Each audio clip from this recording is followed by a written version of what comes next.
Hello everyone, দেখো কি বলেছে নাইট্রোজেন ও তার বিভিন্ন আয়নের বন্ড অর্ডারের সঠিক ক্রম হলো। তো এখানে বন্ড অর্ডার দেওয়া আছে, তো এগুলোর মধ্যে বন্ড অর্ডারের ক্রম দেওয়া আছে, তো এগুলোর মধ্যে কোন বন্ড অর্ডারের ক্রমটা সঠিক সেটা বিচার করতে বলেছে।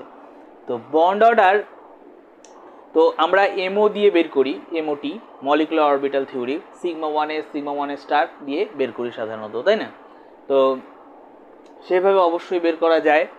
তাছাড়াও আমি শর্ট ট্রিক বলে দিয়েছিলাম আমি, যে কি করে বন্ড অর্ডার অতি অল্প সময়ে আমরা বের করে ফেলতে পারবো। ঠিক আছে, সেটা কি ছিল দেখাচ্ছি। দেখো, যদি ভালো করে লিখে নাও, যদি না জানা থাকে, যদি টোটাল নাম্বার অফ ইলেকট্রন 14 হয়, তখন তার বন্ড অর্ডার হবে 3। এরপরে এক করে কমাও, 13, 12, 11, 10। ওকে, এদিক থেকেও হাফ করে কমাবে। 3 ছিল, দ্যাট মিন 2.5, এটা হবে 2, এটা হবে হচ্ছে 1.5, এটা হবে 1, রাইট? নিচে নামো এক করে, 14, 15, 16, 17, 18। এবার এদিক থেকে যখন নামবে তখন আবার কমবে, ঠিক আছে, বাড়বে না, ঠিক আছে, আবার কমো, 2.5, 2, 1.5, 1, এরকমভাবে এরকম চার্ট বানিয়ে নাও। বানিয়ে নিলে নেওয়ার পর এখানে দেখো কাকে কাকে দেওয়া আছে। এখানে বেসিক্যালি দেওয়া আছে n2 2 কে, দেন দেওয়া আছে n2 আর n2 কে দেওয়া আছে, তাই তো? তাহলে দেখো n2 2 এ ইলেকট্রন কটা আছে, টোটাল ইলেকট্রন কটা আছে সেটা চেক করি। সাধারণত ইলেকট্রনের অ্যাটমিক নাম্বার কত? 7, রাইট, 7। এবার কটা এখানে আছে, কটা 7, কটা নাইট্রোজেন আছে? দুটো আছে, তাহলে 7 + 7। আর ওপরে দুটো এক্সট্রা ইলেকট্রন, 2 দেওয়া আছে না, তাহলে দুটো এক্সট্রা ইলেকট্রন, তাহলে আবার দিয়ে দিলাম দুটো এক্সট্রা ইলেকট্রন। কত হলো?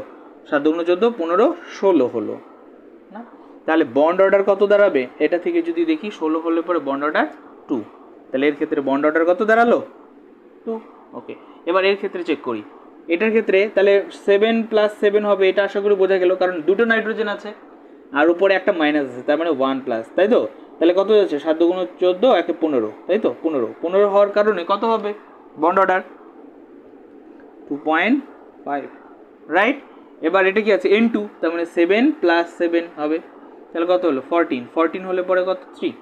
তাহলে হাইয়েস্ট বন্ড অর্ডার কোথায়? এখানে।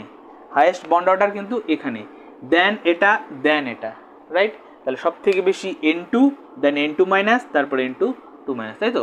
তাহলে সঠিক ক্রমটা বের করতে বলেছে, তাহলে এ নাম্বারটাই তাহলে আমাদের কি সঠিক ক্রম, তাই না?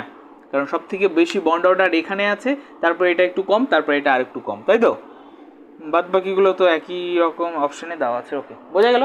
তাহলে এইরকমভাবে কিন্তু আমরা অতি সহজেই সলভ করতে পারি। আবার এটাকে কি করে করতে পারি? এমওটি দিয়ে করতে পারি।